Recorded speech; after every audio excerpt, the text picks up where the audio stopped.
ఏ ఏ నక్షత్రం చేసుకున్నా కలిసి వస్తుందా?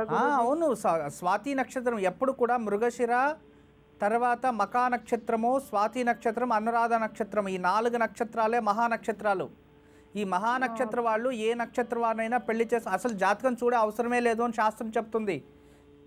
మీరు జాతకాలు కలవలేదు అనే తప్పు, కానీ ఇక్కడ జన్మ జాతకంలో దోషం ఉంది అనేది నిజం. ఏం పరిహారం చెప్తారా గురుజీ? అసలు కావట్లేదు, ఎప్పుడు జరుగుతుంది? ఇప్పుడు అమ్మాయి ఏం చదువుకోంది, ఏం పని చేస్తుంది? అమ్మాయి జాబ్ చేస్తుంది గురూజీ. ఓకే, ఏం జాబ్ చేస్తుంది తల్లి?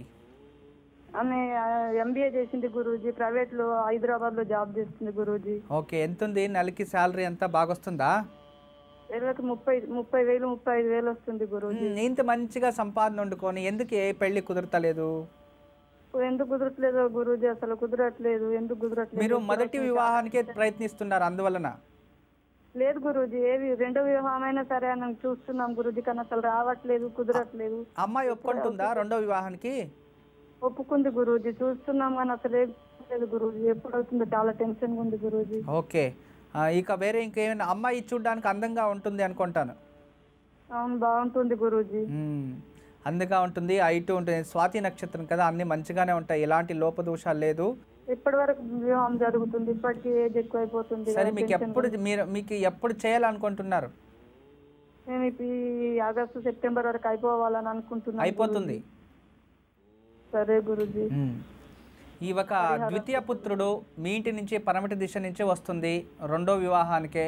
అతని పిల్లలు ఏమి ఉండదు, ఆల్రెడీ డివోర్స్ అయిపోయి ఉంటుంది, అలాంటి మంచి ఇంటికే వెళ్తుంది. అమ్మాయి పెళ్లి చేసుకున్నాక మళ్ళీ అక్కడ ఉద్యోగం చేయాలా లేదా ఇంట్లోనే ఉంటుందా? ఎట్లయినా సరే గురూజీ, వచ్చే సంబంధాన్ని బట్టి చేయాలనుకుంటే చేస్తుంది, వదిలేయమంటే వదిలేస్తుంది గురూజీ. సరే తల్లి, శుభం. ఇప్పుడు అమ్మాయి ఏదైనా పరిహారాలు చెప్తే చేస్తుందా? చేస్తుంది గురూజీ, చేస్తుంది. శుభం తల్లి, మీరు అంత చాలు. ఇక పెళ్ళి అయింది అనుకోండి, మన కాలు కలిసింది అంటే ఇంకా అన్నీ శుభం జరిగినట్టే.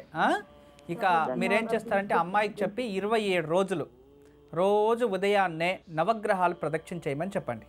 రోజు ఉదయాన్నే సోమవారం శివాలయంలో నువ్వుల నూనెతో 2 దీపాలు, శనివారం రోజు ఆంజనేయ స్వామికి ఒక తమలపాకుల మాల, ఈ 16 వారాలు చేసుకుంటూ 27 రోజులు నవగ్రహాలు ప్రదక్షిణ చేయమని చెప్పండి. రాబోయే సెప్టెంబర్ అక్టోబర్లో మీ అమ్మాయికి వివాహం జరుగుతుంది తల్లి. శుభమమ్మ, ఎప్పుడు మా ఆశీస్సులు ఉంటుంది తల్లి. నమస్తే.